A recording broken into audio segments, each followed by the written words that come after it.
আসসালামু আলাইকুম। আজকে আমাদের যে আইন উপদেষ্টা আছে আসিফ নজরুল সাহেব উনি বলতেছে যে হাসিনাকে এই যে মানে খালেদা জিয়াকে মেরে ফেলার পিছনে হাসিনার অবদান আছে। হাসিনা ওকে স্লো পয়জন দিয়ে দিয়ে আস্তে আস্তে আস্তে আস্তে করে মারা হয়েছে।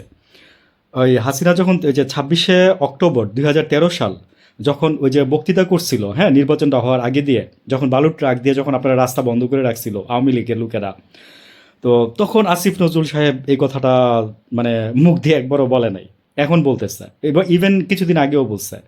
আরেকটা কথা পাশাপাশি বলছে, আমিও কথাটা পাশাপাশি বলি, যে দেলোয়ার হোসেন সাইদি এবং এই যে খালেদা জিয়াকে দুজনকে স্লো পয়জন দিয়ে আস্তে আস্তে করে মারা হয়েছে। খালেদা জি আমার এই যে শফিকুল আলম ভাই সরকারের যে প্রেস সচিব আছে, আমার ওনারে খুবই ভালো লাগে শুধু একটা কারণে, স্রেফ একটা কারণে। ভাই দোষ ভালো মন্দ দোষে গুণেই মিলাই মানুষ, আর নাহলে আমরা ফেরেস্তা হয়েই জন্মাইতাম বা আসতাম এই পৃথিবীতে, ঠিক আছে?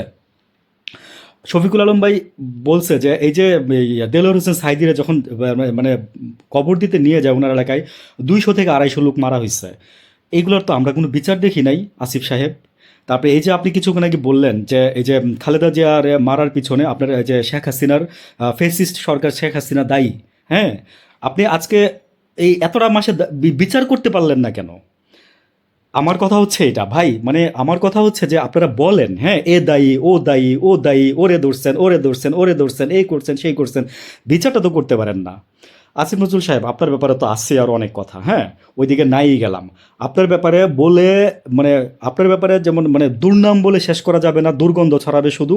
সুনামও কিছু বলা যায়, কিছু বলা যাবে, পাশাপাশি আছে, কিন্তু কাজের কাজ যেটা করার সেটা কিন্তু আপনারা কিছুই না। মানে আমার কথা হচ্ছে, সোজা কথা হচ্ছে, আমার এক কথা বাংলা কথা শেষ, আউটপুট নাই, আপনাদের কাজের কোনো আউটপুট নাই। আপনারা বক্তৃতা দিয়ে চলে যাচ্ছেন, বক্তৃতা দিয়ে বক্তৃতাই দেওয়ার কাজ আপনাদের, আপনাদের মানে বক্তৃতাই দেওয়া দেওয়া হচ্ছে আপনাদের কাজ আর কি, উদ্দেশ্য। বক্তৃতা দিয়ে দিয়ে আপনারা যাবেন, ঠিক আছে? দেশের মানুষ বক্তৃতা তো শুনতে চায় না ভাই। আপনারা যে কথাগুলো আজকে বলতেছেন না, সেই কথাগুলো আমরা আজকে আরও 5 বছর আগে জানি ভাই। আপনারা কি তখন জানতেন না?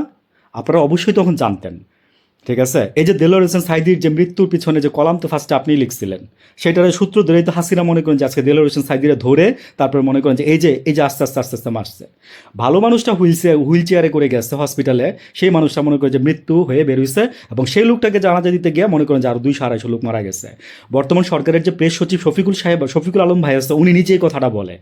আমার কথা হচ্ছে, তাহলে বিচার করলেন না কেন? হ্যাঁ, আসিফ নজরুল সাহেব, বিচার করেন না কেন?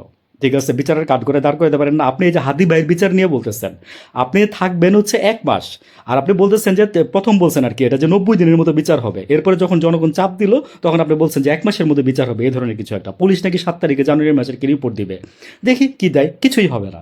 ভালো থাকবেন।